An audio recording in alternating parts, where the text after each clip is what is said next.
नमस्कार. सकाळच्या ब्रेकफास्टमध्ये होता मसाला डोसा आणि ऑमलेट आणि ब्रेड. हेवी ब्रेकफास्ट करून झाल्यानंतर आम्ही निघालो होतो बाहेर फिरायला जायला. इथे मी छान असा ब्लॅक कलरचा ड्रेस आणि त्याच्यावरती मरून दुपट्टा हे कॉम्बिनेशन वेअर केलं होतं आणि काही सेल्फी मुवमेंट मी कॅप्चर करत होते. सायराला फार रडायला येत होतं कारण त्याची स्लीप कंप्लीट नव्हती, तिला बाहेर यायचं नव्हतं, तरी देखील आम्ही घेऊन गेलो. बारामतीमध्ये जे पण राहत असतील त्यांनी नक्की एकदा साईप्रसाद भोजनालयाला व्हिजिट करा. इथे छानच असं घरगुती प्रकारचं जेवण मिळतं आणि प्रवासात आम्ही घरगुती जेवणच प्रिफर करतो कारण डायजेशनचा इश्यू होऊ नये म्हणून.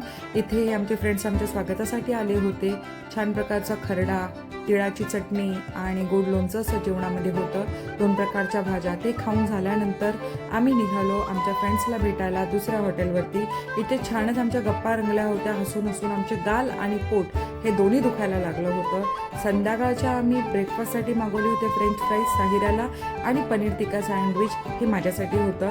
फ्रेंच फ्राईज खाण्यामध्ये साहिरा एवढी बिझी होती की तिला असं वाटत होतं की मम्मा सगळे फ्रेंच फ्राईज खाऊन टाकेल, म्हणून ती पटापट खात होती. आणि माझ्यासाठी होतं इथे पनीर टिक्का सँडविच. हे खाऊन झाल्यानंतर आम्ही खाली परत फ्रेंड्ससोबत गेलो भेटायला कारण आता परत सगळेजण आपापल्या सिटीमध्ये परत जाणार होते. वेळात वेळ काढून या कार्यक्रमासाठी आले होते आणि हे इथे काही मोमेंट आम्ही कॅप्चर केल्या होत्या. खूप मजा आली. छान वातावरण होतं आणि हवा खूपच सुटली होती. असं वाटत होतं की पाऊस येईल, पण पाऊस अजिबात नाही आला. आम्हाला पावसाने देखील सपोर्ट केला आणि आम्हाला एन्जॉय करू दिला. इथे काही फ्रेंड्स माझ्या हजबंडला खाली भेटायला आले होते.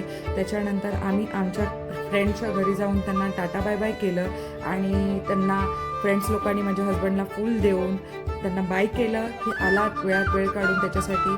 आणि हे तुम्ही मुमेंट बघू शकता, आमचे हॅपी मुमेंट. आणि तिथून आम्ही निघालो मुंबईला परत येण्यासाठी. आणि मुंबईला जेव्हा पण आम्ही ट्रॅव्हल करतो तेव्हा आम्ही कोथरूडमध्ये नक्की थांबतो.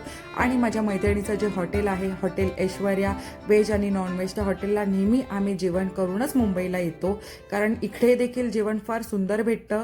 मटन थाली आणि चिकन थाली, स्पेशली भाकरी, फारच असं घरचं जेवण जेवल्यासारखा आनंद होतो, म्हणून नेहमी आम्ही खातो आणि मग प्रवासाला परत सुरुवात करतो. आणि इथे आमचा परतीचा मुंबईचा प्रवास परत सुरू झाला. Thank you guys.